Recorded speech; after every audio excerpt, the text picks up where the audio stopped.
Welcome to HardScript. Help me reach 5,000 subscribers. Support the video with a like and leave your thoughts in the comments. She said it like she was ordering silence. I'm not in the mood again. No anger, no guilt, just routine exhaustion wrapped in indifference. I stood there for a second, waiting for something, anything. A glance, a touch, a reason. None came. So I left the room. And this time, I didn't come back. The house felt too clean, too still. Her scent lingered in the air, lavender and dry shampoo. The kind she always used after late nights, training clients.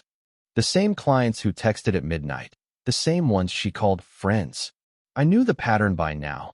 The distant tone, the turned shoulder, the shower that ran too long after extra hours at the gym. I walked past the mirror, grabbed my keys, and stepped outside. The air was cold, sharper than it should have been in March. My Ford F-150 sat in the driveway, quiet, dependable, like everything else I'd built my life around. I got in, started the engine, and didn't look back. That night, I checked into a cheap Airbnb near the coast. No calls, no messages. I turned my phone to silent and left it face down on the table. The world could keep spinning without me for a while. In the morning, I made coffee, black, no sugar, just something to fill the space. I opened my laptop, tried to focus on spreadsheets and client reports, but the numbers blurred. Every thought circled back to the same question I wasn't ready to face. When did she start pulling away for real? By the second day, I knew she hadn't noticed I was gone. No missed calls. No, where are you? Just silence, perfectly mutual. That was her move. Starve the connection until it starves you. On the third night, I checked her Instagram. New post. A throwback photo from 2 summers ago. Her and her ex at a beach event, tagged old times. It wasn't subtle. I closed the app, finished my coffee, and stared out at the dark water through the window. Some people cheat for thrill. Some cheat for nostalgia. But she did it for power, to prove she still had control. She didn't realize yet. She'd just given it to me. By the time the week hit its halfway mark, I'd memorized the sound of my own quiet.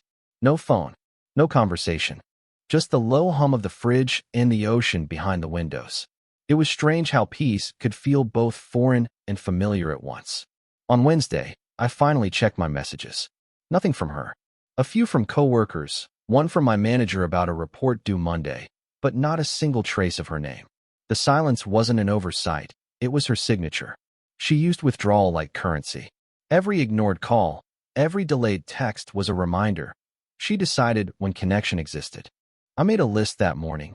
Something simple, mechanical. Tasks for the week, groceries, mileage to track. But my mind kept drifting to that photo. Her and the ex. His name was Ryan.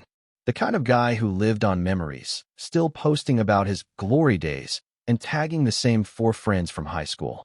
He was static, predictable, and easy. That was the point. He didn't challenge her. He didn't make her feel small. I thought about how she used to talk about him. The way she said he understood her energy. I used to laugh at that. Now it just sounded like code for he let me get away with anything. That afternoon, I went for a drive. The coastline stretched for miles. Open road, nothing to answer to. I stopped by a small diner off Route 17.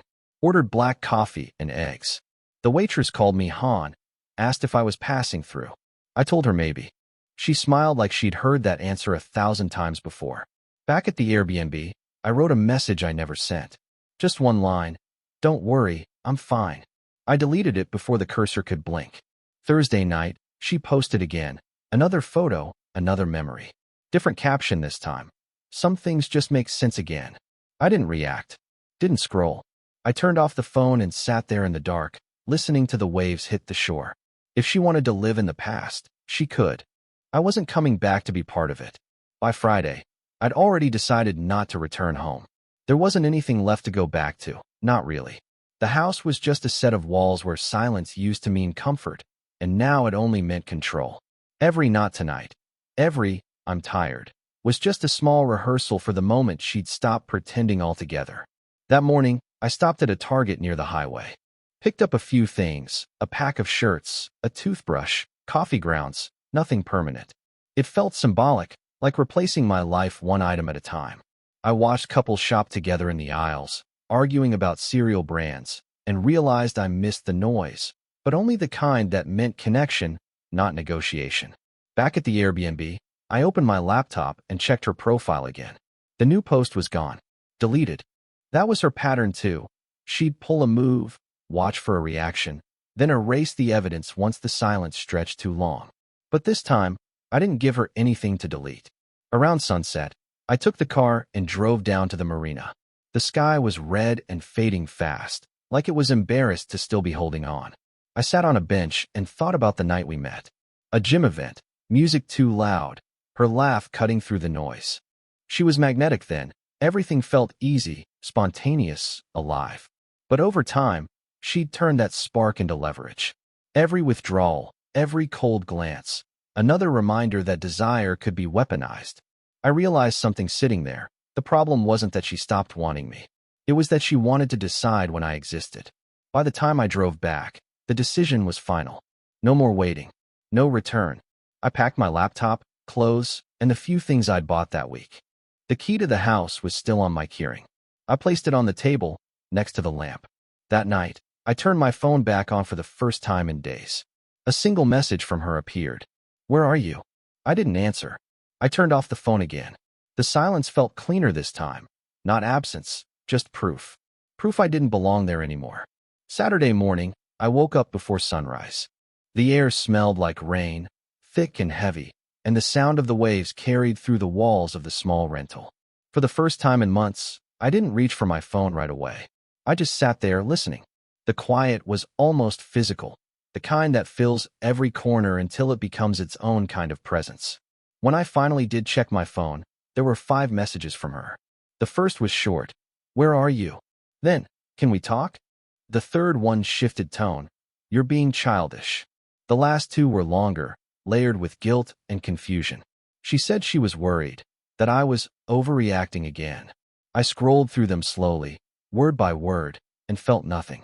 Just confirmation that the space between us had finally turned into distance. I spent the rest of the morning driving. No destination, just roads and time.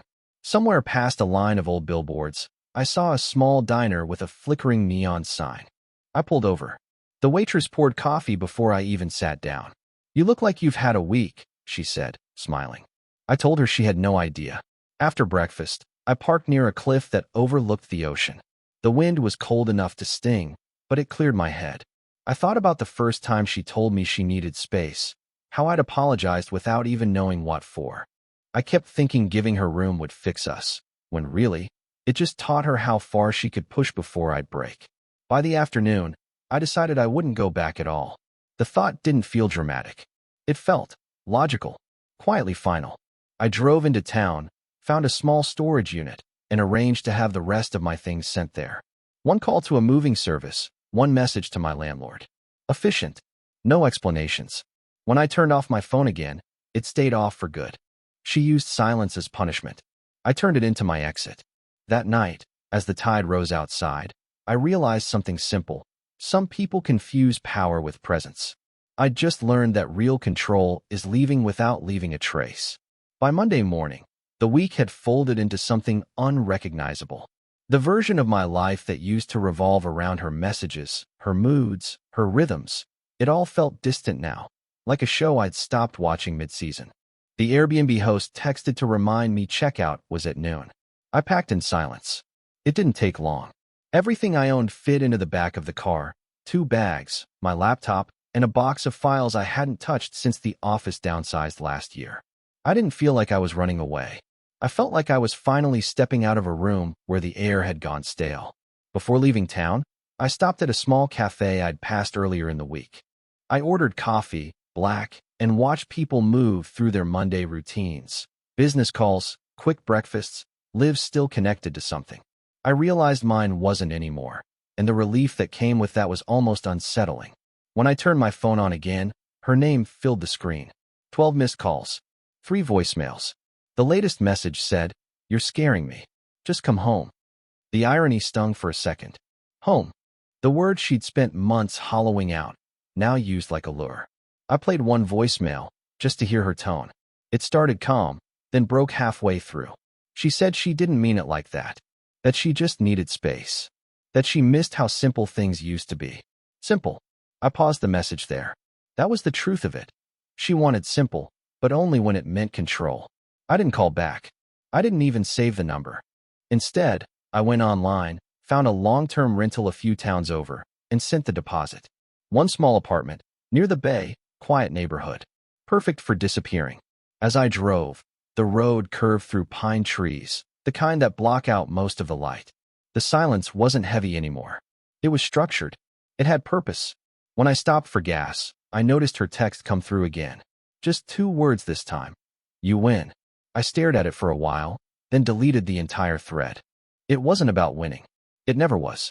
It was about finally walking away without needing to explain why.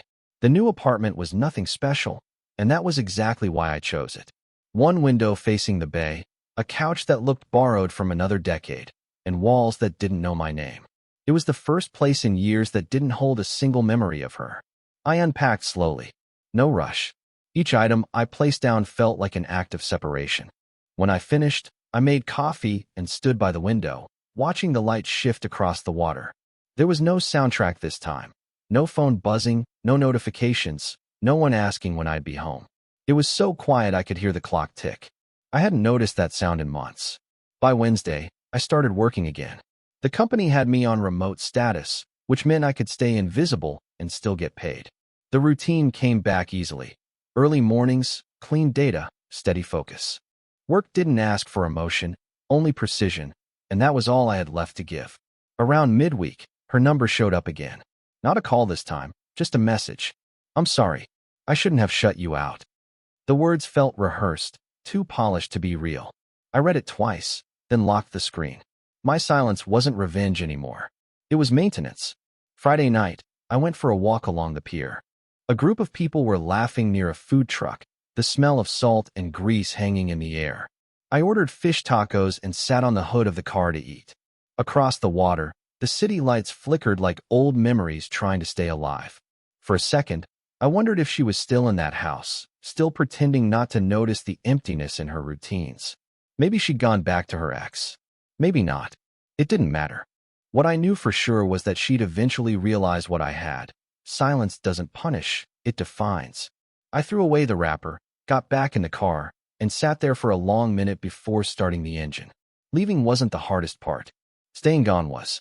And I'd finally learned how to do both without saying a word. By the second week, I started to forget what her voice sounded like. It wasn't deliberate, it just faded, like a song I'd heard too many times and finally stopped noticing. The silence between us had become permanent, something structural, like the distance between 2 cities that no one travels anymore. Most days looked the same. Work, coffee, walks along the bay. I didn't talk much to anyone. The woman at the corner store learned my order without asking, black coffee and a protein bar. She never pried. That small predictability became its own comfort. One afternoon, I drove out to a nearby gym. Not hers. A different one, smaller, quieter. I hadn't been inside a gym since everything happened, but I needed to move again. The place smelled like rubber mats and disinfectant, the same way hers used to. I signed a 3-month membership and kept to myself. The repetition, weights, breath, rest, was mechanical at first, then grounding. Halfway through the week, she called again. I didn't answer, but the voicemail came through. Her voice sounded different. Not angry this time, tired. She said she just wanted to understand what happened. Then, quieter, I didn't think you'd actually leave. That last line stayed with me longer than I wanted. I played it once, then deleted it. The sound of her voice didn't bring back love or anger. It just reminded me how much of myself I'd traded for peace that never came. Friday night, I stopped by a Walmart for groceries. As I pushed the cart down the aisles, I caught sight of a couple arguing near the self-checkout. It wasn't loud, but it was familiar. The tone, the tension, the choreography of pride. I walked past them and thought, that used to be me. Back at the apartment, I ate dinner by the window and watched the water. My phone lit up again. Same name, same persistence. I let it ring until it stopped. There's a point where silence stops being absence and becomes identity. She was still trying to pull me into the old rhythm, withdrawal, return, control. But I wasn't orbiting her anymore. The quiet had gravity of its own, and this time, it held me instead of her. By the 3rd week, I'd stopped expecting the calls to end. They became part of the background, like static. Every few days, her number would flash on the screen, sometimes late at night, sometimes in the middle of work. I never picked up, not once. But I started to notice how each message changed tone, like she was trying to find a version of me that still cared. The first few were sharp, defensive. Then came the regretful ones. I just miss how it felt when things were easy. Later, you don't have to forgive me, just talk to me. And finally, I can't sleep knowing you're just gone. It wasn't guilt I felt. It was distance. The kind that doesn't hurt anymore, because it's already healed. At work, I got assigned a new project, data optimization for a chain of health centers. Ironically, one of them was hers. I saw the name in the email header, Westview Performance Gym. I didn't even flinch. The universe had a strange sense of humor. A week later, I drove out to their office to install updates on their system. It was a weekday morning, the gym half empty. I kept my head down, signed the forms, and worked quietly from the back office. When I finished, I walked out, and there she was. She froze when she saw me, holding a clipboard, hair pulled back, same careful posture she used whenever she wanted control. But it wasn't working now. She looked smaller, unsure. She said my name, softly, like testing if I'd answer. I didn't. I just nodded once and walked past her toward the door. Outside, the air felt cold, sharp. I heard her footsteps behind me, but she didn't follow. Back in the car, I sat for a minute before starting the engine. The silence felt heavier this time, but not painful. Just final. I didn't need an apology. I didn't even need closure. Because the moment she said, "I'm not in the mood again," I'd already left. Everything after that was just the echo. And now, even the echo was fading. I didn't go back to that gym again.